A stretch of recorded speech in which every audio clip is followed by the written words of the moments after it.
કલ્પના ઠાકોરના રસોડામાં તમારું સ્વાગત છે। હું છું કલ્પના અને આજે હું બનાવીશ રીંગણાનો ઓળો, જે આપણે એકદમ દેશી સ્ટાઇલમાં બનાવીશું અને વઘારીને બનાવીશું। ચાલો બનાવવાનું શરૂ કરીએ। ઓળો બનાવવા માટે આપણે પહેલાં રીંગણાને શેકીશું। આપણા રીંગણા શેકાઈ ગયા છે। હવે આપણે તેની છાલ કાઢીને તેને મેશ કરીશું। રીંગણાની છાલ કાઢીને આપણે તેને મેશ કરી લીધા છે એકદમ। તેના માટે મેં અહીં એક પેન લીધું છે અને હવે ગેસ ઓન કરીએ। ગેસ ઓન કર્યા પછી આપણે તેમાં તેલ ઉમેરીએ।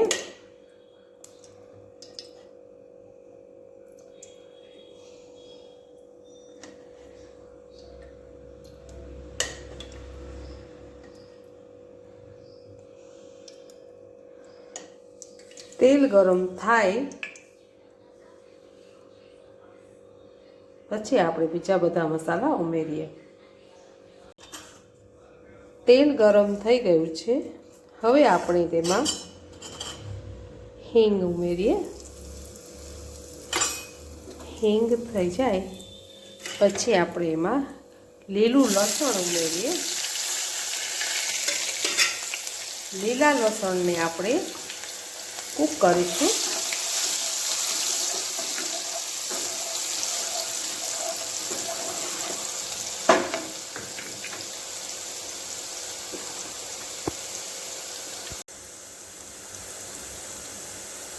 અડધો ટુકડો આદુનો લીધો છે।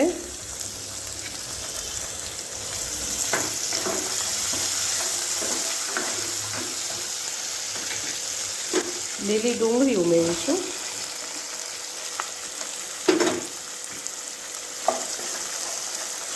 તેને સારી રીતે કૂક કરીશું। ડુંગળી ગુલાબી રંગની થાય ત્યાં સુધી આપણે તેને કૂક કરીશું।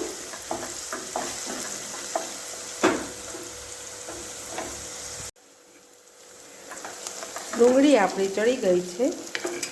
હવે આપણે તેમાં મરચાંની કટકી ઉમેરીશું, ટમેટાં ઉમેરીશું,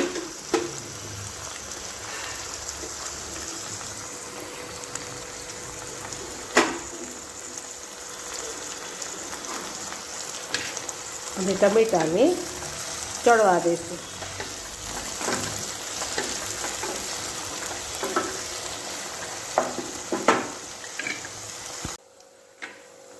ટમેટાં સરસ કૂક થઈ ગયા છે। હવે આપણે તેમાં લસણની પેસ્ટ ઉમેરીશું, મરચું પાવડર, ધાણા જીરું પાવડર, હળદર,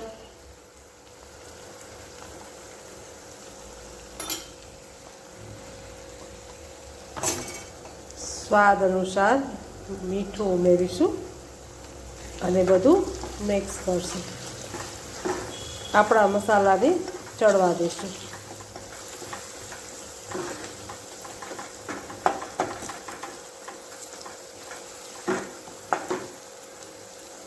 હવે આપણે મેશ કરેલા રીંગણાનો ઉમેરીએ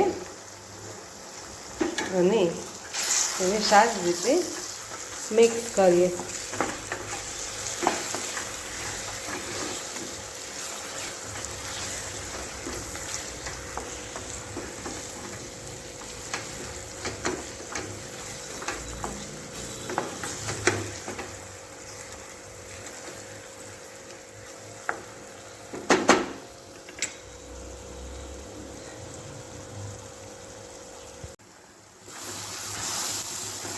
રીંગણાનો ઓળો આપણો તૈયાર છે। આપણે કોથમીર ઉમેરીશું,